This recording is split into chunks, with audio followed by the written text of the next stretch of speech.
So, as I said, I'm Bill Wadman. Most of my work is normal portraits. The stuff that you would see if you ever saw my name anywhere in print would be stuff that looks like this. This is a picture of a wonderful piano player named Fred Hirsch, who is actually, I have a wish list of people I want to shoot in my life. And it's really sad because actually I made this list a few years ago, and it's got maybe 50, 60 people on it. I was actually showing it to somebody the other day, but 4 of the people have already passed away, as I haven't gotten to shoot them. So I got to make it work. Anyway, I was asked to shoot Fred for a magazine called Pause, which is a HIV magazine I do a lot of work for. And they said, we want you to come shoot this piano player named Fred Hirsch. You know, I said, that's great, because Fred Hirsch is on my wish list. So not only do I get to shoot him, but I also get paid for it. This, for people who are interested in the technical stuff, I'm going to talk a little bit about some technical stuff as we go along. If that bores you, just yell at me. Okay. If you have any questions, feel free to raise your hand. I can ask them there, and we can do some Q&A at the end if you have any other questions. This one, for example, was, I think, 5 lights. So there's the 2 up top that you can kind of see coming in from the corner. There's the one behind the piano kind of giving them the rim. There was a beauty dish up front to the right, and then there was a softbox lower left just to fill in the edge of the piano there down the bottom and whatnot. So that one was a little more complicated. This is a guy named Zay Frank that I took many, many years ago. That is a ring light, but just using the modeling lamps of a ring light. So that those were tungsten, and the background was actually gray, but it goes blue because of the differences in white balance between the tungsten lights I was using for his face and the blue background. This is just all to give you an idea of my work. I'm going fast, I know. This is a woman named Wahida. This was also for Pause magazine down in Philadelphia. She was a beautiful woman, very easy. I think it was just an umbrella. Here's a picture I took of an author named Seth Godin, who some of you may have read. He's very good.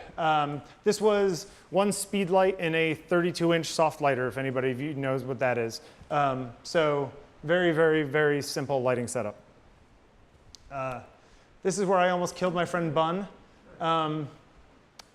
I had him laying down, so I was shooting from above, and we laid out the knives. This picture is going to be in the Photoville stuff next week. Next week? Is it this week? Down at Brooklyn Bridge Park? Photoville? This Wednesday? OK. So if you go see that, you may see this picture. Bun was on one of those fighting, dueling chef shows a while back. He's a sweetheart. Neil Gaiman, author, who let me take his picture. He was giving a talk, and I wrote him. He was on my wish list, and I said, my wife loves you. I barely know who you are, even though you're famous.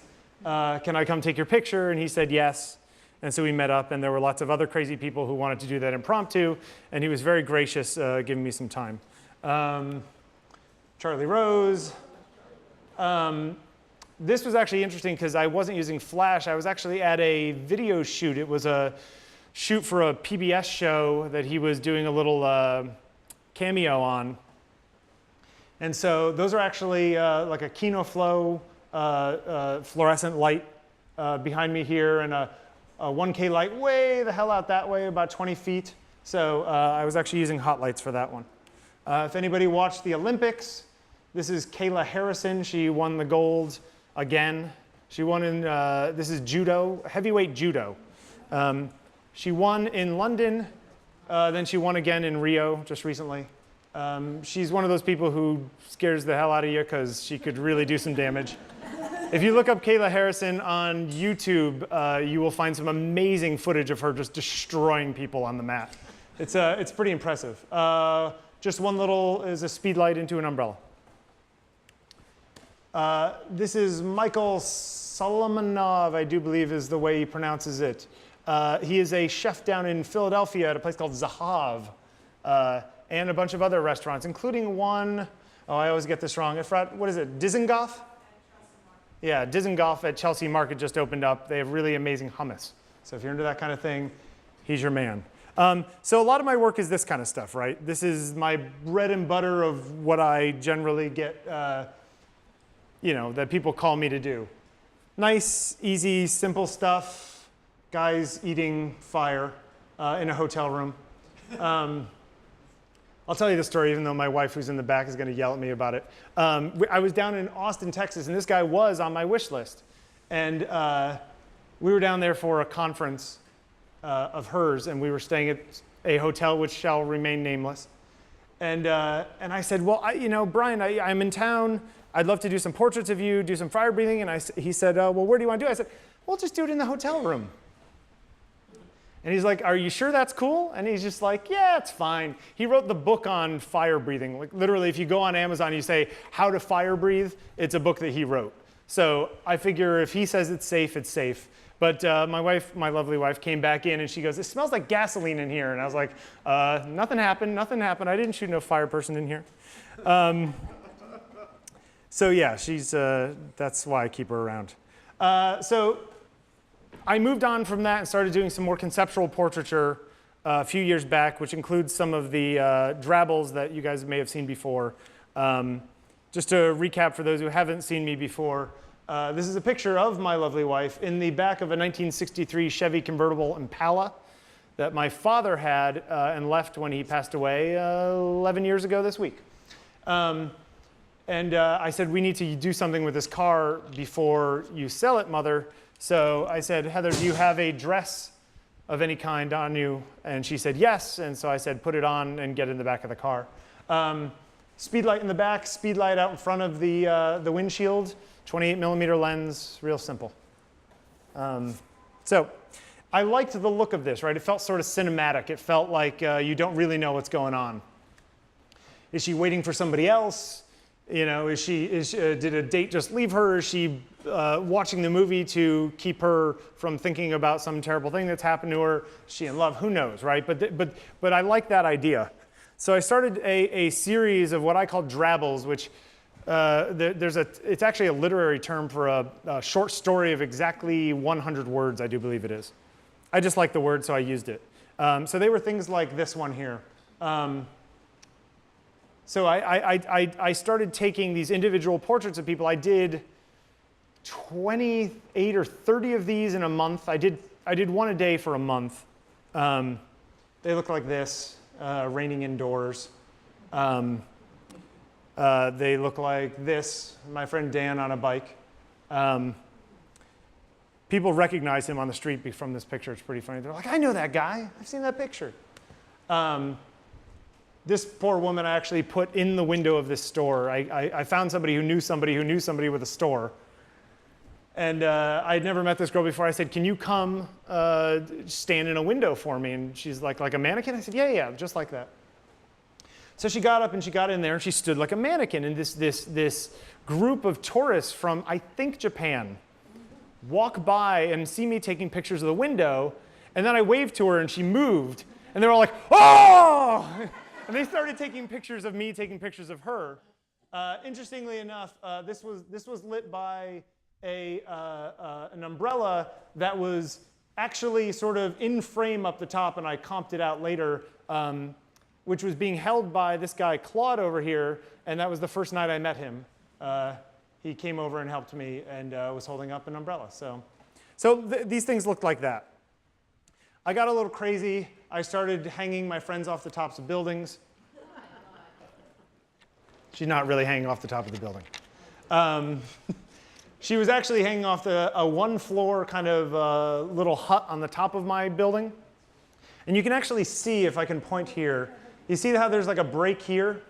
There was actually a break in this wall, the real wall. I went and shot down a real wall. And there were cinder blocks here, and there's actually a nice, easy splice point. So it wasn't that difficult, this one. But she still uses that as a photo. I went over for dinner at my friend Lindsay's house, and I said, do you have something you can put on that's crazy? Because she likes to wear all kinds of old stuff. And so she put on this, what is that stuff called? Crinoline skirt, thank you, and pulled out a record player. And I imagined that she had a party and no one showed up. And so her husband's bringing her a drink. This was, you actually did see me in that mirror at one point in an earlier version of this, in the original shot. And this was my wife holding a speed light, bouncing it off the ceiling. So no fancy lighting there. I had a bunch of people over for Christmas, and I said, let's recreate Caravaggio. And so we pulled out the original painting, and we all figured out a role. And this guy, the guy who's playing Christ in this picture, is my friend Everett. And he actually made the swords out of cardboard and tinfoil, and made that feather out of a paper towel. So he is quite an impressive young man. You'll see him again in a minute. I met this girl, Cece. She owned a sci-fi bookstore down in Dumbo. And I was taking some pictures of her one day, and I said, you know, it'd be really fun. This is the kind of thing you have to be very careful to say to a woman when you're a man photographer. I said, it'd be really fun to get you naked and paint you into the wall. And you can, there's a split-second reaction, right? Either they go, that's kind of weird. Or they say, sure. She said, sure. And I brought my friend Adam over, and he painted her for an hour. The tricky thing to do, actually, is to get her, because if she puts her arm down, the slope of the books here on her back completely changes, right? So you have to get her in that position, mark off where everything's going to be, have her lay down, and it's all skewed wrong when she's just sitting there. Yeah, that one's kind of fun. This is a guy named Dave Hill, who is a very funny comedian who lives in the Village. It's not far from here. He's a guitarist. I told him to come over to my house. We're going to do some portraits. So he's actually kneeling on, I may have shown this one before, so those people who have seen this. He's kneeling on my dining room table, actually living room table, and making this look. I lit him with a light up front, a few lights in the back, just to give him like sort of the rim on his hair up there. And the rest of it is all put together in post. So the front of the stage here is actually the back of a subway bench. You know, the benches have that like ripped look on the subway. I went into Guitar Center and I took a sneaky picture of a single Marshall amp, and I cloned it in the back. The curtain is actually just black velvet curtains I have to do pictures against. I shot it, tinted it red, made it go all the way across. And then the Dave Hill sign with the lights missing was all created in Illustrator and imported into Photoshop. So, well, actually, none of this is real. And then sparks, the sparks were made, no, he actually made the sparks with his guitar. No, he didn't. The sparks were made by a friend of mine for another picture, but they worked perfectly in here. Anybody have any questions? Am I going too fast, too slow? Okay. Yeah, it's actually just because it's craned in with a pick in his hand, so it ends up looking like that. I wanted to start doing things that were, here, let's show this one here too. This is a friend of mine, and she was a fantastic cello player. She was over for some pictures, and I said, I have this idea of a guitar player using his guitar as a paddle in a canoe or a boat.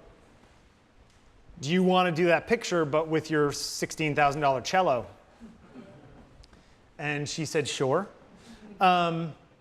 She was also sitting on my living room table, and I went and shot the backdrop in Prospect Park down the bottom end where the lake is.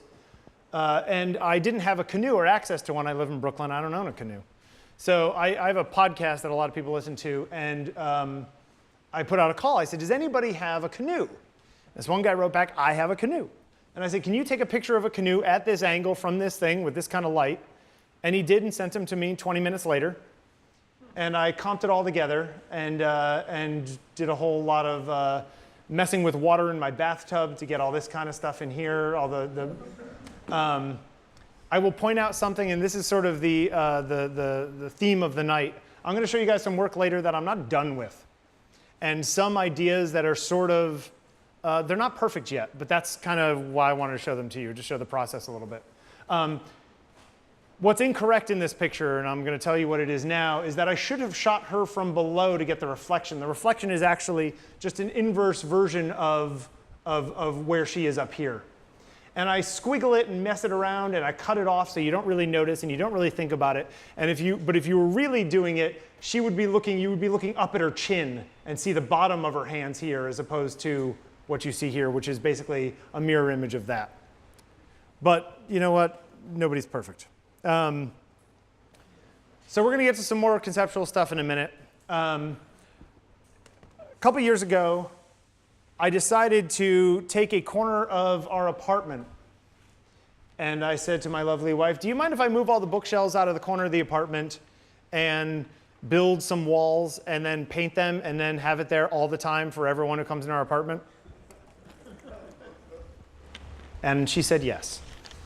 So I went to Home Depot, and you can see like this wall over here, over on the left-hand side here, is actually over here is actually a full wall because it has to come out from the radiator. So I built out a little wall and put it up against that wall. This one I just screwed onto the wall, and I painted them as backdrops, and I started making what I call my corner portraits.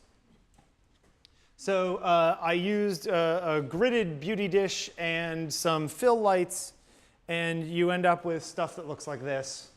I started inviting friends of mine over. Beautiful, interesting friends. Friends with really good abs. Yeah, that's Francisco Graciano, who dances for Paul Taylor. I said, hey, Cisco, can you take your shirt off? Because that would look really cool. He's like, of course. Just pulls it off. And I was like, you just love doing that, don't you? Just making everyone else feel bad. Nice guy, one of my good friends. And so I was trying, the trick here is to place people in interesting positions, interesting poses, using similar light, but trying to get different pictures. This is Adam. This is the guy who did the body painting on CC in the bookshelf. You know, and some people are like to play with it a little bit more. These are two brother friends of ours who are very, very funny. Even in their picture, they're funny. But you get people in here who know how to pose, people who dress up in oldie-timey clothing for fun. There's this whole subculture of this stuff. You guys know about this? Like, it's amazing. Yes. These people are really, really into it. This is a friend of mine, Michelle, and her husband. We get, and I tried to find people, just larger scales of people, just all kinds of people. Fellow photographers sitting back there. Mac Primo. So this is just, I do this kind of stuff. My point of showing this is to show that I like to come up with different stuff that I have a hard time keeping my interest. I can't do the same thing over and over again. I get really bored. So I always have to find new things to do. I think I've shot 60 people in the corner now, and I'm just about done. I think I'm going to take it down in the next few weeks. What's that? The bookcases are coming back. Yeah, they are. Well, we're going to have to move them back. It's true. Yeah. My wife will be very, very happy. So you can actually see the beauty dish in that one. It's my friend Kent. All right, I'm going to show you one last thing before I get into these dream ones. And this is a crazy one I started. It's I like grotesque things, and I have all these beautiful dancer friends, as you've seen. But they look too good. It's too easy shooting them, making them look pretty. So I went down to, there's a place called Canal Plastics or something over here at Canal, right? And I bought some 48-inch wide Mylar. And I strung it up, and I placed them. I was pointing the camera at the Mylar, and I had dancers in the reflection. And I lit them, and I had them jump, and I took pictures, and I ended up getting these, yeah, these weird monsters, right? And it's a neat effect. And it's funny because they don't all end up, these people don't look like they actually look, you know, and that's kind of part of the fun, right?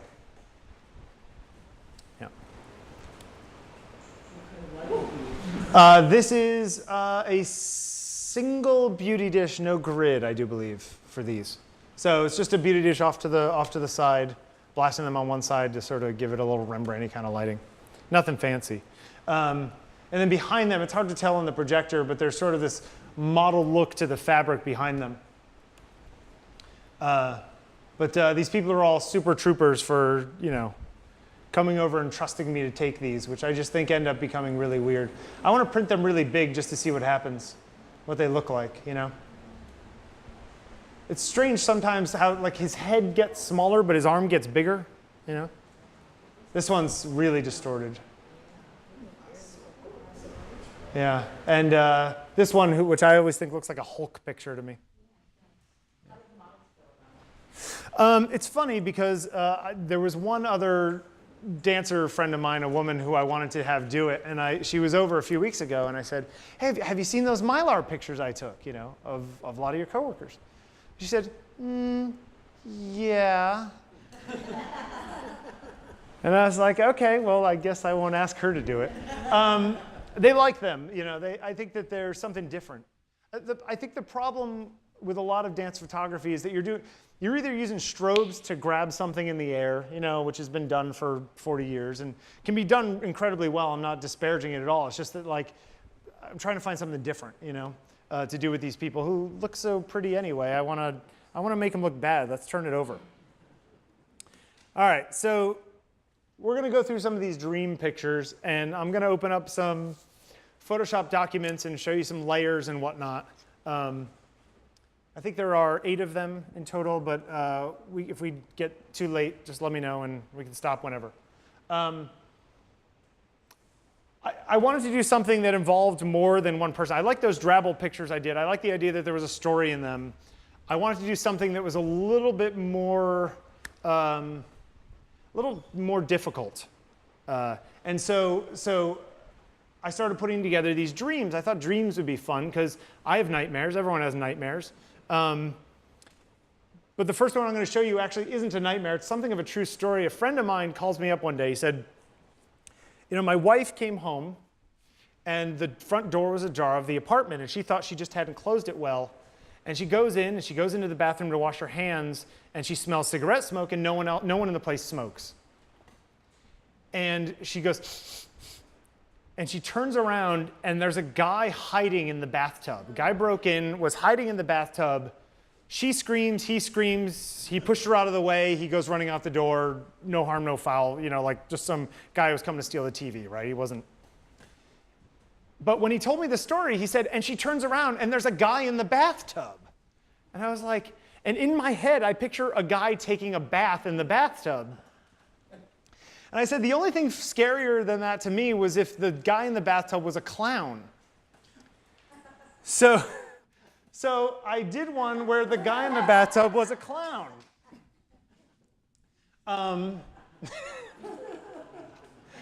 I shot this at my agent's apartment. She had this beautiful bathroom, so it worked out really well. Bought clown makeup at the Halloween store and put it on my friend Everett, who you will remember as Jesus from the Caravaggio shot, for his role of Jesus in the Caravaggio shot. And this girl, Ellen, who was a really good sport.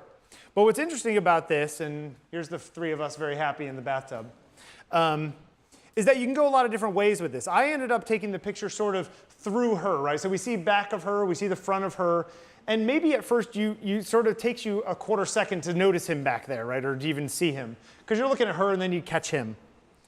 But maybe it would be more fun to have like a profile thing of him being creepy from the side, right? We tried that. And it didn't really work, right? It's not scary enough. We tried one, maybe, he's actually taking a shower, which is actually a pretty cool look. And then you get the nice shape of this beautiful woman, which is always nice. But still, and this is kind of what I had imagined in my head when I first came up with this idea. But we went there and we set it up, and it worked, but it didn't really work, right? Like, it's fine. If that's the only version of it you ever saw, it'd still be funny. And if I had retouched it and made it look really nice, great. But when you go back and look at that one, that's a much more dynamic photo, right? You're tilting it on an angle. This one, lighting is really easy. We just have a strobe up in this far corner, bouncing up into the ceiling, and white rooms are great for that. They just become one big softbox, right? So it's perfect. So this one's pretty easy. I used to hate going to the dentist. Anybody else hate going to the dentist? Like, okay. I used to have a serious dental phobia. When I was a kid, I had braces and I had a tooth like in the gums and the roof of my mouth, and they had to expose it and do all this surgery and stuff when I was a young teenager. And I hated it so much that when I became an adult, I was like, screw going to the dentist. I'm not going, I'll brush my teeth and stuff, but this whole dentist thing. And then I had some pain in my tooth a few years ago. So I had to find a dentist. And if anybody needs a good dentist, I have a fantastic dentist who I found on ZocDoc. She's fantastic. Her name is Julie Hassett. She's on 57th Street. And so I said, I want to do one that makes it feel like you're scared of dentists. So a friend of mine, who shall remain nameless, had access to a school of dentistry, which was perfect for my purposes. That way I could get the chair, I can get the lights, I can get the whole thing. It's not like I'm doing it at a barber's place. I'm doing it like in an actual dental chair. So we went in one day, and we started taking these pictures the way I imagined it originally, right? Some kind of thing like this, something backed away, large-scale print, sort of Crutzen-esque kind of thing where you kind of have to go into it to get to the part that's scary. It was okay. Didn't really work. We tried some with like tinting the light, so maybe it'd be creepier like that. It's all right, Then I shifted positions and we got behind Brian, who was playing the victim, as it were. This girl V was great because she was up on top of him, maniacal laugh, terrifying, right? Then she's really up on top of him. And then I said, okay, you can't just be leaning on him. We need you like up on top of him, you know what I mean? Like in an almost quasi-sexual pose. That's how you're going to sell it. So we ended up with this shot here. Now, I liked this shot. It's fine. It needed some work. Things that bothered me. I don't know where this light is coming from up here, right? Like this light's here, but what would be making that light? Like there's not, I had all these lights turned on, but I didn't have one of them here aiming down this way, right? And the drill bit isn't spinning. That bothered me. And if you notice his right arm being strapped down, we had belts on his arm, but it's actually difficult to really create straps that hold somebody's arm down unless you're really doing it. So I had a little work to do. So I came home and I did a little work on it and I got it there, which is just a little bit retouched. And I went and I took one of my wife's belts and I took a tube and a whole thing and I shot this belt. And what I ended up doing was comping it all in. So I added this light up top here, which solves the problem of where all this light's coming from. And then I changed the strap out for this belt to get the whole thing a little tighter. And if you see, here, if I can go over here, can I zoom in? Yeah, I'm sure I can. I extended the drill bit and spun it, and it actually did look like that when I spun it and took pictures. And I added some smoke, because you know what? Why not? If it's going to be terrifying, let's go all in, right? Now, a lot of this stuff doesn't look like all that, like a whole lot of work, and a lot of it's not. And this is actually one of the simpler ones that I'm going to show you. But we're going to open this up in Photoshop, and I'll show you some of the actual stuff going on in here, if you guys don't mind. Is that all right? Okay. All right. All right. So, is that a lot of layers or not a lot of layers? Okay, that's nothing for me. Here, let's see. Zoom. All right. So let's get it somewhere that we can know. Okay. So. If I turn off all this stuff, we can actually walk through what all this stuff is. So it looks a little dull. I should have done a better job of putting some light up in her eyes. It's not quite there. But you do a little cleanup. I'm removing the drill bit. I'm going in and I'm actually, I added the belt here. You see the belt gets added down there. So I go over the old belt. Let's see, where else am I? Let's see. I cleaned up her skin just a little bit, stuff you can't really see in this kind of thing. I added the light from another shot. I went and shot a bunch of lights while I was there. I opened up a little bit of her eye. You can't really see it here, but like if you go here, It's just a little too dark. I just opened that up a little bit. You know, minor stuff like that. All right, so then the tricky stuff. I need to make her pop a little bit more. So let's darken the whole rest of the room, you see? So she pops a little bit more in the middle of these two guys. And maybe we need to lighten her up. We need to add a little bit. And then we go and we add the drill bit like this. The actual spinning drill bit, which goes all the way down into his mouth. And of course, you got to add the smoke. Years ago, I took a fish tank and I dropped some food coloring into it and backlit it with a softbox. And I took these pictures of these like this disparate cloud of food coloring. And if you take that and you make it black and white and you invert it, so instead of dark on white background, it becomes white on dark background. And you can use that. Here, in fact, if I go and change this to normal, you'll see that all this is just like this weird food coloring. In fact, if I go and flip it, you'll see that it's just food coloring in white. Oh, look at that, the drill bit. Do I have the wrong drill bit on? Probably do. Yeah, I got to fix that.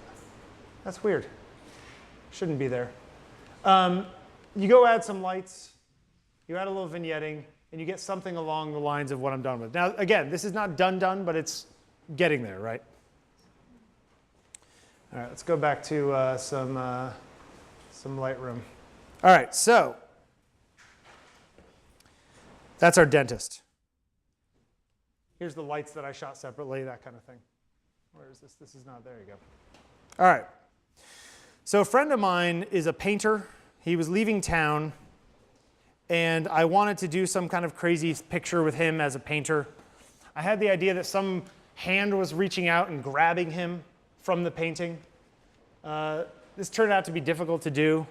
Didn't really work. So instead, we had him painting what I thought originally was going to be a mural. Ended up being a painting on the wall with a cab coming out of it. You know, again, work in progress. But what's interesting about this is that the room just looked like this. It was nothing. Right? There was nothing going on here. We had a couple lights in here to act as the headlights so that when he was standing there, it looked like the light was actually hitting him from the lights. We added some paint accoutrement sitting there on the floor. This is what the lights looked like just sitting in there. They're just I think one was an Einstein, one was an Alien B. They're not even fancy strobes, right? I think we put warm gels on them just to make it feel a little bit more ethereal. And then I made my poor friend Kevin fall on a wadded up, what was that thing, a foam mattress? Foam mattress. Again and again and again and again to try to find the right one until I got that one, which is a little angry, and then I think we ended up with that one, which I like this surprised look on his face. I like the fact that he's like, what the hell is that, right? And then I started playing with the idea of him painting. So I had to go into, I needed whatever he was going to be painting on the wall. So I went down to Times Square, and I took pictures of cabs. The light turned red. I walked across and went snap, snap, snap, snap, snap. I did this 10 times. I came back with 50 pictures. I took the pictures of sides of cabs, right? It's like stealing stuff. So when you don't have access, you just go and do it anyway. And I started putting it together, and my first attempts were terrible. And what I did was I took one of the pictures and I threw it through. There's all these plugins now that turn things into paintings, right? They have different styles and whatnot. I was like, this is going to be fine for my purposes. So I threw one of the pictures from Times Square into this filter. I started playing with the idea that the light's coming through. Yeah, this one was kind of nice. It's just kind of popping through. This was like a test because a friend of mine said, you need to show more of the side of the car. So I was like, well, if I was looking at it from here, would that part of the car be coming through? You know, these are all aborted versions of this whole thing. I think this is pretty much like where we ended up in the end. And then I decided that instead of it being a mural, because who would have a mural like that on their wall? It'd be better if he was actually painting a canvas. So I created a canvas box for it to be. I actually shot some canvas material. And so if you really go look into this stuff, these are tiny 4,000 pixel versions. But there is texture into this canvas, but you can't really see in this version. They're bigger files than that. But anyway, so this was the idea, right? I had a friend who had a really scary basement. I said, I want to do a scary picture of you terrified holding up a lantern in your basement. She said, okay. So we took these pictures down in her basement. And it's kind of hard to see in this picture, but I don't know if you noticed, but there's a creepy guy over here with a knife. Who was very excited. He's a kid named Alex who worked at the diner up the hill. He was very excited to be part of this. Here he is standing in my apartment, in a corner of my apartment where I shot him for this. I shot him separately because we shot her down in her basement. And the pictures looked good. It was like this kind of thing, right? That kind of thing. I liked the idea that it was lit more by the lantern, right? Because ultimately, the only light we imagine that is there is the lantern. The problem is if you only light her with the lantern, those things are not that bright. So even then, I think I shot this stuff at, so this is f5, because I need to get some depth of field, and I need to get some level of sharpness and that kind of thing. So I got to stop down a little bit, but that lantern puts out nothing. So I was at 50th of a second at like 1600 ISO, so not that much light. And I was also using another flash to sort of fill in a little bit. But then I came up with the idea of sticking one of the lights behind her, so we came from the other direction. So it's lighting up the room a little bit, so you get the contrast of her hair, and then she's also lit by this crazy foreground, right? And that's where we ended up with this kind of thing. So she's mostly lit by that lantern, plus a light behind her, which rims her light and gives her hair a little bit of look too, right? And then it's okay that this is grainy. In fact, this is really grainy. If you really look in, you can see it's pretty grainy. But for this one, it's all right. It almost looks like film grain, you know? And I figure if it's in low light, it's in a basement, it's okay that it's got film grain, right? That's part of the idea. So yeah, she did a good job. I myself wouldn't go down there. There was a big, giant dead cockroach on the floor. And I hate dead cockroaches. This was in Fort Greene. In the basement of the house. And she and her husband never go down into the basement. They're like, you want to shoot in the basement? We don't go to the basement. I said, we're going to the basement now, and you're going to be barefoot in your underwear. It's going to be great. Yeah, I wonder if you could see the dead cockroach in here. No, you can't see it. But it was like right there, and I wasn't going anywhere near it. That's why I told her to turn around, so I didn't have to do that shot. Any questions before I go on? Questions? Okay. Is this at all interesting? Okay. Okay. All right. Just making sure. Yes. How do you work with proportions? Proportions. When I'm doing compositing and stuff? Putting together two different shots. Yeah. Well, the part of the trick is if you know that the stuff is going to be the same size, right? Like I'm not trying to do any enlargement or shrinkage. If you shoot them with the same lens and then shoot them in a way that where the person's going to be in the final frame is where they are in the frame, everything matches up pretty smoothly. And you'll actually see a good example of that in the next shot. There are times when you want to make things bigger or smaller, and that gets trickier. And there's actually another shot where I'll get to that, where sometimes you'll actually shoot with a longer or shorter lens in order to, flatten the proportions, the perspective, so that things lay out the way you want them to be. But most of the time with this kind of stuff, I just shot him. In fact, if you notice, he is pretty much where he is in that picture, right? Just a little bit lower. So he's going to line up exactly because I know that he's going to fit where he needs to fit. A friend of mine had a very beautiful floor-through apartment in Park Slope in this old brownstone. Beautiful parquet floors. He was an actor. I hadn't met him. I just put out open calls for this kind of stuff. So anybody who's interested in my work, and I have a fair amount of people who like my work and have been in my pictures before, and I say, I'm doing a new project. Anybody know anybody who's interesting looking or has access to cool spaces or that kind of stuff? Because this isn't for money, right? This is for fun. And I don't have a budget, right? Like a lot of this stuff, if I was really going to do it and somebody wanted to give me $20,000 to take this picture, I have a full set of lights, I have a crew, we knock down a wall, we do what we have to do, right? But you can't do that stuff when you're just doing it for you, unless you're independently wealthy, which I'm not. So you have to make do with what you got. So this kid said, I have this really nice apartment. And I said, you know, what'd be really great is if we made it look like there's a tree growing in your apartment. He said, okay, let's see you do that. So we made a tree grow in his apartment. What we ended up doing was, here is his apartment, like that. So we just put down a piece of paper, and I brought some potting soil, and I sprinkled potting soil over the edge of the paper, right? Because the hardest part of this is going to be the transition from the tree to the floor. Now, again, if I was really doing this and I had a budget, I would build out a floor that was all buckled and boards splitting and all that kind of stuff. I don't have the budget for this, so see, I'm telling you this, but if I didn't tell you that, you wouldn't notice when I show you the final thing. And then we went outside, and the nice thing about it was this: his house faces sort of southeast, right? It's on this side of the street in Park Slope. So if we shot this picture, which was the base picture, then we go up into the park and we shoot him under a tree, which is at the same light coming from the same angle, like say that. And this is where you get down to the perspective stuff. When we were in the house, we actually had a tape measure, and I measured from my tripod to the tree. So that we went outside and shot from the tripod to the tree, I was in the same ballpark. That way things don't look really weird when you put it all together. And so I had him sitting under this tree. Now the problem is that I was doing this in March or April.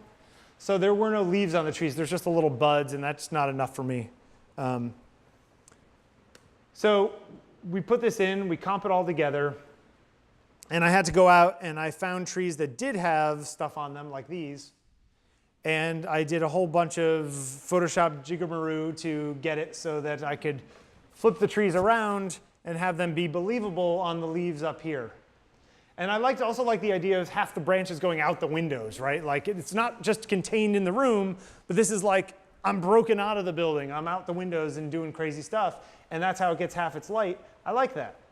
How does it do with shadow? Well, okay, so there you go. I was gonna get to that. But yeah, so that's where you get into the stuff that makes it believable, right? You got the shadow of him over here. I think I actually took some side shots of him outside and pulled the silhouette of him, blurred it out, filled it with black, sat it over there, and then pulled the opacity down. But you also have to remember there's a lot of reflective stuff like this up here. So I had to get this tree in here. So I actually shot the tree from that angle while in the park so that I could stick it as a reflection up in here. As well as, if you notice, there's actually a little shadow of the tree here from a little light coming in this direction. So you have to sort of make up for all this stuff. And if we actually go in and open up this one as a PSD, because this one's actually kind of interesting, I can actually show you exactly what I did. My PSDs, by the way, are really, really ugly. So excuse me for them being not very organized. Right? Let's see. Go up here, go up here. OK, here we go. OK, so cancel. Edit the original. OK. All right, does this one have a few more layers? OK, so yeah, some of these are actually nested. So there's the tree in there. OK, so let's turn all this off. We get down to something that looks like nothing, right? That's the initial shot. With the shadow of him, yes, it is. I must have flattened that in there, unless it's, I must have done that accidentally. Sorry about that. And the reflection over here. Yeah, that's weird. Did I not turn something off? I guess I must have flattened stuff. The problem with working with these things is that these images end up being, yeah, because I usually edit 16-bit because I like being able to really rip shadows up and down and play with stuff in curves. So most of these files get to a point where Photoshop says, you're over the 4 GB TIFF limit. What would you like to do? And so then I sometimes flatten things down. So I apparently flattened something down. So here he is dropped in. This is basically just the tree. And then I went in and I masked out the stuff around him. And you see how the light pretty much matches from the light coming in the window. But there's things that you can do to sell that a little bit better. And I'll show you some of those in a second. I also swapped out the book. We didn't have a book in his hands, and it really bothered me. We walked up to the park, and I said, shoot, we forgot a book.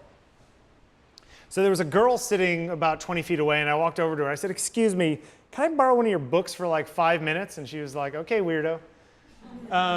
But she lent me this book, which was a Cezanne coloring book.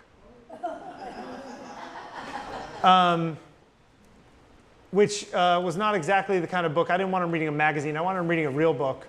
So I ended up putting in, it's actually a William Eggleston book.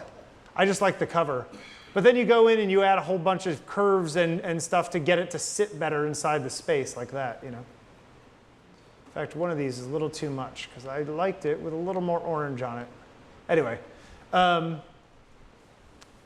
I go in and we darken it a little bit because the light would have been blocked a little bit by the tree. I go in and I put some leaves up in here. And you see how messy it is, right? I'm even cut off on that edge. But it's all right because I'm going to add more. And the nice things about leaves is that they're so fractally that you can overlay them on top of each other. And until you really go in and start nitpicking individual leaves, you're not going to see it. And of course, then you go in and do some curves so that these fit a little bit better because they're not getting a lot of light on them. And here's the real thing that kind of pulls it together, and I use this trick all the time, is to add a little bit of flare coming in the window. And the reason why I do this is twofold. One, I'm lazy, and it makes it look better. Secondly, it tricks you, right? Because you think, wait a minute, if there's flare there, if he shot this separately, if he shot the window light coming in, and he shot the tree, and he put them together in post, how is there a flare coming in through the window that's not getting cut off here? See, if this flare was coming in the original shot, but it's still flaring in front of the tree, it's like, how did I get that flare in front of the tree? It sort of blends things together because that stack couldn't exist otherwise. Sure. So without, it's like that. With that, it's just a little bit of something, right? It's not like changing the world. And you might not even notice it if I didn't show it to you. But I think it's sort of like you find these things that just sort of blend a little bit. It's like taking 220 sandpaper, you know, 240 sandpaper? Anyway, taking really fine sandpaper and cutting it down a little bit.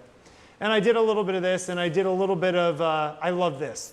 This whole trick of basically vignetting in on the subject that matters. I mean, you go from that to that, and suddenly you're looking at him, and you're not looking at the nice chair, even though it's a very nice chair. So yeah, so this kind of thing, right? All right, so I got a couple more for you if you guys are all right with that. Yeah. Okay. How long did that picture take you from the beginning to end? 77 years. No, it was, that one I did, honestly, the way you see it probably took a couple days. I obsessed a lot about it, and I'm still obsessing about it. Again, none of these are really finished, sold finished. In fact, I have 12 of these done. I'm showing you guys 8 of them, kind of. I want to do 15. In fact, no one's seen these, including the subjects themselves. So thanks for watching these when they're not done. So a girl wrote me in. She said, my parents have one of those crazy cistern water tanks on top of their building. This roof deck, do you want to use the roof deck? And I said, she sent me a couple pictures of the roof deck, and I saw this ladder going up to one of those old school wooden tanks. Except the ladder had, I guess they put these metal clasps on them, right? So you can't climb them for the first 8 feet or whatever. There's a lock on it and the whole thing. And locks don't stop Bill. So I had her climb up. I wanted this idea that she's climbing up to the moon and she can almost touch the moon. Because again, they're dreams, right? This isn't reality. So I have her climbing up to the moon. I said, can you, she's a very, very small woman. And I said, Anna, could you get your feet in the side of the thing that's locked? Which she did. She did, however, if you can see this here, she did, in fact, cut her leg open while doing it. She's a trooper. So this is her up on the roof before she went up. This is my friend Dan, who was assisting me. And so we were up on her roof, and she climbed up here like this. And this thing is up 15 feet, and we are on the 16th floor of a building on the Upper West Side. And that is a 60-inch umbrella. As you can imagine, it got blown around a little bit. The problem is that from the angle that I wanted to get her at, I needed to get her further up, because you can see actually the top of this metal thing that was actually stopping her from climbing, right? So I was like, I can't have that. You got to go up a little bit further, because I got to get the angles right. And so poor Dan, so you can actually see Dan's little hand holding up this, this giant thing over his head like this, and it's blowing. And he's kind of doing this. He's like up at the top of the mast and like, you know, the Santa Maria or something. But we needed to get it high because the angle that the moon is lighting her at is coming down from above. It's not coming straight from the side of her or from below. The light's got to match, right? And it's actually interesting because you can't really see it here, but you see how there's like a little bit of a flare kind of going through the middle of the frame? It's kind of hard to see on the projector. But there's actually this sort of volumetric effect that comes into the light, which I really loved. So while I was up there, I also shot the ladder. I shot the city from up there, shot the water tank, and this is kind of the angle that I shot from. And I put it all together with, I was going to shoot my own moon, and then I realized that my parents' tax dollars paid for pictures of the moon from NASA, and it's all in the public domain, so the hell with it. I'm not shooting my own moon. And so you get this really nice moon, which I added the, originally I had it as like a complete full moon, like boom, like a Tonight Show moon. But then I kind of liked this crescent thing, and I'm kind of going for the crescent thing right now. I like the fact that she's just almost touching it, right? Like it almost could be a weird model moon that's just kind of sitting there too close. So this one's not quite done, but I think I'm almost done with it. All right, a couple more quick ones. And then what do you do with it when it's done? What am I going to do with them when I'm done? Hopefully show them somewhere. I want to make big prints of them. Most of these, I shot some of them with my 5D Mark III, so it's whatever, 22 megapixels. I shot some with a D810, so those are 36 megapixels, which are big enough to go, I don't know, 30 by 45 or something, you know. Nice big prints, because they're asking to have size, right? They need scale. I have a friend named Nicole Strawbridge, I call her Strawbridge, who has a lot of tattoos. And I said, she always wears Converse All-Star shoes, you know, like the Chuck Taylor sneakers. She's got a lot of tattoos, and I said, have you ever considered getting your foot tattooed to look like a Chuck? And she said, no. And I said, okay, well, we're going to do that with you. And so we went and we did this picture. And it's one of those ones where the scale really works, but like if you zoom in on here, he's actually tattooing her foot. But to pull this off, you really need it to look like this. You need it to feel like it's an actual tattoo shop. So this is an actual tattoo shop. It's called Triple Diamond. It's down on 3rd Avenue and Union in Park Slope. And I was walking by and I looked in and it was really, really nice. Perfect for my thing. The problem is people don't just give you their locations. And as I said, I don't have a budget. So I walked in and I said to the woman, hi, you know, I'm a photographer, I blah, blah, blah, blah, blah. And she said, you need to talk to this guy. His name is John John. That's John John. And I said, excuse me, John John, if that's your real name. I'm a photographer. I really want to take a picture here. And he said, you know, we don't have time for that kind of thing. We got to close down. You know, if we opened up for every photographer who wanted to come in here and take pictures. I was like, no, it's cool. If it's all right. If you don't, you know. And he said, well, you know, send me an email and I'll take a look and whatever. So I sent him some of the pictures, like the one with the canoe and this kind of stuff. And he wrote me back and he's like, oh yeah, let's do it. So we went in and we made this picture. Now, he has a really cool looking place, right? So it's where's my cursor? There we go. So, you know, he set up the thing. He actually had somebody coming in for a tattoo 20 minutes later. So we did this fast. And then you start trying to figure out exactly how she's going to sit, you know. And you want to make it, here's the rip, right? You have to show this one on this foot so that people get the gag that she's tattooing it on the other foot. So you can't have this, you can't have the feet reversed so that one's in the shadow there that you couldn't really see. But you got to be careful because he's right-handed, so then he's covering up half the foot with all this kind of stuff. So you kind of have to battle it a little bit. And we ended up shooting her also with this one on her foot so that I knew what the light looked like on the Converse All-Star. So when I was tattooing it, I basically took bits of this picture and bits of this picture, and I merged it all together and actually took the stitches and took the black lines along the edge and this kind of stuff and cut them out and laid them on piece by piece by piece. So that in the end, it's not finished, but he's still working on it, almost like he's filling in the red, right? So. Closer to the camera than he was? Because she looks bigger. She was actually at the same, well, she is, I guess, maybe a foot closer just because of the way she's sitting and the way he's sitting. And it's a pretty wide lens. It was like a 24 or 28 millimeter lens, yeah. But I was against the wall. My back was all the way against the wall. And there's a funny thing when you get to really wide angled stuff. I had a 28 on the lens, on the camera, a prime, and then I switched to a zoom because I have a zoom that goes to 24. The problem is that the 4 inches of the zoom, which are longer at 24, is the same distance as the 28 is because it's shorter lens, right? So you actually get into these things where the physical distance of these things becomes a problem. So yeah. All right, so I'm going to show you, I think, one more here. A friend of mine has this beautiful bathroom. Yeah.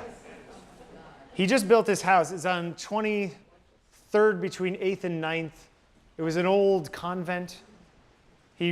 6 stories. He ripped the whole thing out to the bare walls, rebuilt the whole thing, elevators and dumbwaiters and roof decks and, yeah. Was that the Leo? It's 2 doors down from the Leo house or whatever it is. Yeah. So yeah, he works as a barista to make this kind of money, as you can tell. Yeah, he made some money in a .com back in the day. Very sweet man and one of sort of my good friends. And I said, Michael, I need to use your bathroom. And he said, it's right upstairs. I said, no, I need to use your bathroom to take a picture. And he said, all right, come over whenever you want to come over. All right, whatever. And so we went over one day, and I sat this woman in his tub like this. And I wanted to figure out something fun that I could do with her, and she had this crazy red hair, and so I made her into a mermaid.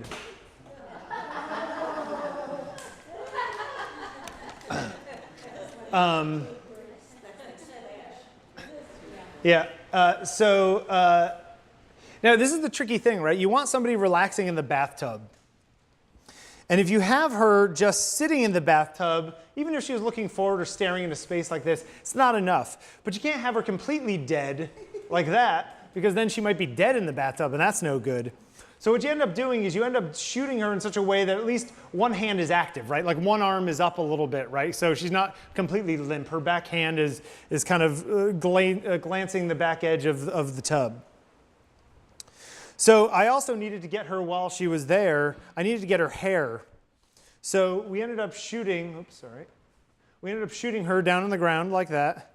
And I was like, all right, Kelsey, and move up, and move up, and move up like this, and there she is being cute. Is this girl adorable or what? She's ridiculous. She's 24 and a dancer, and she's looking for a job in New York City, so if anybody knows anybody. She just graduated from college. And she was a total trooper. So you can tell what I did here with the hair, right? I just took a lot of the other hair and I started blending them in with each other. And then I brightened it up and messed with the saturation a little bit. And then I needed to figure out how to do her fin. And that is where it gets tough. So I went and I bought a sardine. Here's a sardine. And this is actually and I went into the store and I said, I need one sardine, and it was this Asian guy at this fish store, and he goes, one sardine? And I said, yeah, and he goes, and he went and he found like one sardine, and it cost me like $1.36 or whatever it is. I guess people don't buy single sardines. So I took it home and I needed to clamp it up so I could take pictures of it. So this is like a Manfrotto clamp, like a super clamp kind of thing. But when you hold a sardine in order to clamp it, you're squeezing the sardine, and sardines are not very strong fish. And so it started getting messy, so I stuck the sardine in a bag, and then I clamped the bag. You do not want to see what is off camera here. This is not pretty.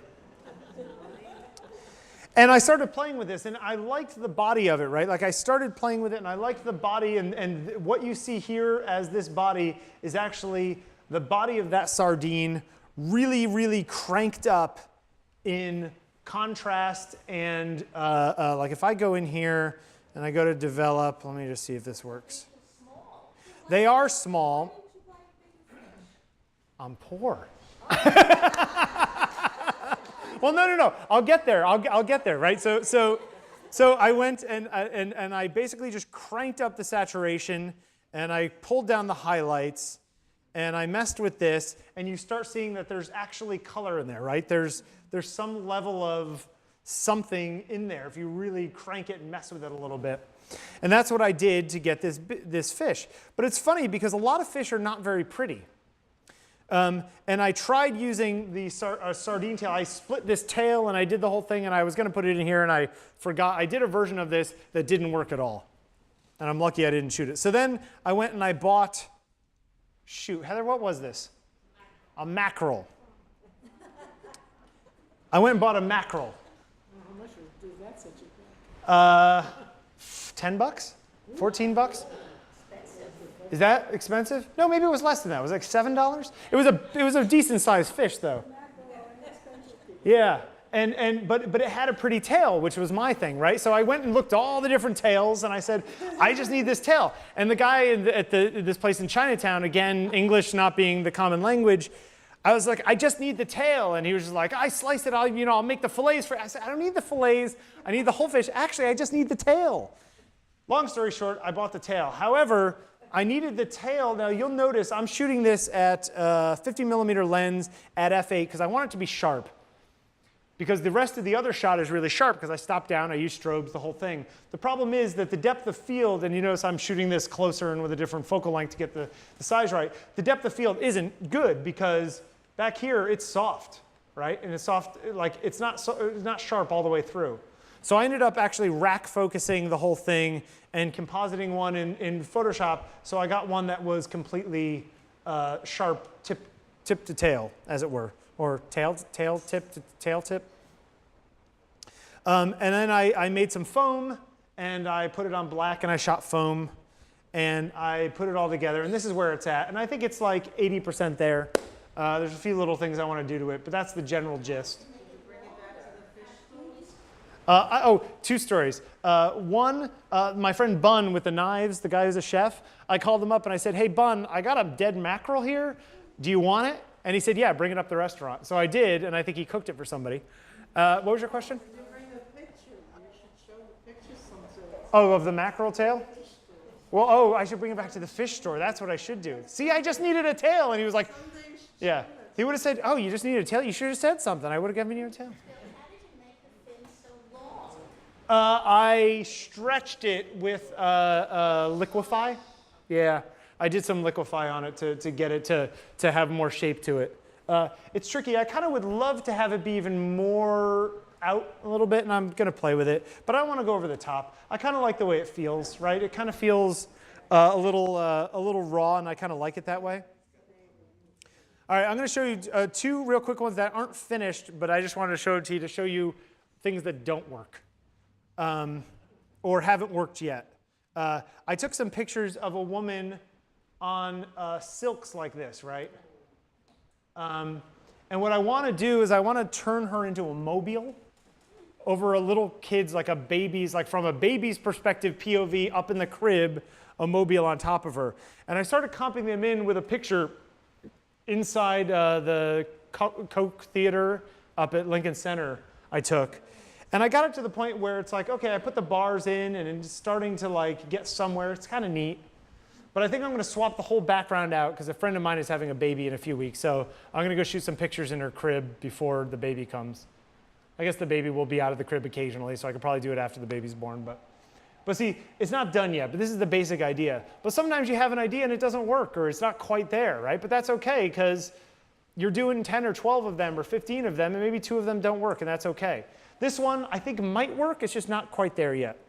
And the other one I want to show you is a woman, a friend of a friend, who owns a tortoise named Henry. They're famous. They've been on TV and in New York Times and all this kind of stuff. It's a 15-year-old tortoise. Do you know when you own tortoises, you actually have to put them in your will? Yes. Because they're going to outlive you, and you have to hand them down to somebody. The same thing with us. Parrots and things, right? Birds, yeah. I didn't know this since I don't own a tortoise. So I wanted to have a tortoise actually crossing a finish line in front of other people. So what I need to do is I need to shoot some runners to be running in behind him back here, right? Like he's winning the race. The thing is that it's really, really, really hard to get a tortoise to do what you want him to do. Tortoises do not listen and take instructions. So, you know, we tested and we put down, here's Efrat jumping up and down with her bag as the tortoise. This is the look we were going for. So we would put the tortoise down and the tortoise would run towards me and go. They're way faster than they are in the stories. The thing was cooking. It would be like you put it down and like 3 seconds later it's 6 feet away. So we would just pick it up and put it down and let it run towards the grass. And it would run towards the grass on the side of the street because it wants to eat, you know. So we just kept doing this until we got the picture. And I think, see, and here's its owner jumping up and down. And I'm going to do some version of her jumping with a sign and maybe put a pennant on this that says, oh shoot, what was the tortoise's name? Henry, right. So it'll be this kind of thing, you know, when I'm done. But I had to put the stuff on the thing. Point is that it doesn't always work out, or you're not always finished, right? And sometimes I didn't know exactly how I was going to do this one until I got there and figured out the angles and the look and the thing, and maybe it'll end up being something completely different than what I expected. But that's fun too, you know, because half of this stuff is just experimentation. Does anybody have any questions? Really, that easy? Yeah. Did you ever work with film before? Well, I was born in 1975, so I go back a little ways. I actually started taking pictures seriously when digital started coming around, 2004, 2005. However, I own a Leica M4, I own a Hasselblad 500, I own a 4x5 Cambo. I shoot film, have shot film, still shoot film occasionally. But for the purposes of most of my work, when it comes to the stuff for magazines and stuff, you know, when it comes to stuff like this, I got to deliver that day. I don't have time for film, you know. And honestly, I mean, God, digital now is getting so good. I mean, I shoot film occasionally, and then I go and I scan it, or I shoot it, and you know, shoot it on a thing backlit, and I go, man, film's a pain in the butt. You know, it's really beautiful in many ways, but it's a level of workflow that, unless it's for me for fun, I generally don't do. Doing compositing with film? Oh God, that would be a nightmare. I mean, you could do it. It would be the same thing. Just the source material would be different, you know? I mean, if you want to really do it in the darkroom, then you're limited by, you know, all the darkroom stuff. But Do any handheld stuff, or is everything on a tripod? almost all of that was handhelds. I very, very rarely use a tripod. The shot of the mermaid was shot on a tripod, but that's mostly because I was trying to get the lines of the, I was trying to get the lines, all these diagonal lines and things in the tile work all kind of evened off. So I shot that on a tripod, but I usually don't. Yeah. Anything else? Yeah. What do you like to live with? I'm sorry? I said, why to live with you on Yeah. a daily basis? Is it insane? Yeah, Heather, what's it like to live with me on a daily basis? Very entertaining. There you go. You know what it is? It's like there will be times when I'm bored one day and I'll say, let's do some crazy thing like this, you know? But that's, I don't know, I'd rather do that than watch TV most of the time, you know? again, sometimes it doesn't work. And sometimes you do things like that picture of Heather in the back of the car that leads to a whole new set of work, right? That's interesting. Or you have your friend over who's a dancer and you do one thing with some Mylar and then you're like, oh, let's do a whole set of these, you know? I've had a number of aborted projects though that just didn't come to anything. Like I start them, and I did one when everyone was getting laid off in 2009. I did a diptychs where it was people, same shot with them in their work clothes and then in their normal sit around the house clothes because they lost their jobs. I did 3 or 4 of them, and it was neat, it was fine, but then it just, boring. Yeah. Yep. Can you describe how you lit the Caravaggio? How I did the Caravaggio? Lit it. Yeah, it was actually, I do believe, let's pull that one up so I can be correct. I do believe it was just a beauty dish about 10 feet right of everybody else so that I didn't get too much fall off. So that, you know, if it was really close to him, it wouldn't light these guys enough. It was maybe 10 or 12 feet behind these guys over to the right off camera. Just, and then I did a little work to get it. It blasted a little bit more than it should, and this I darkened a lot in post. And actually, having this little chunk of wall kick out here gave me this angle, which is actually really advantageous because the original Calling of St. Matthew has the light coming through the window and has that sort of diagonal there too. What is strobe or hot light? Strobe. Yep. Anybody else? All right. Thank you. Thank you.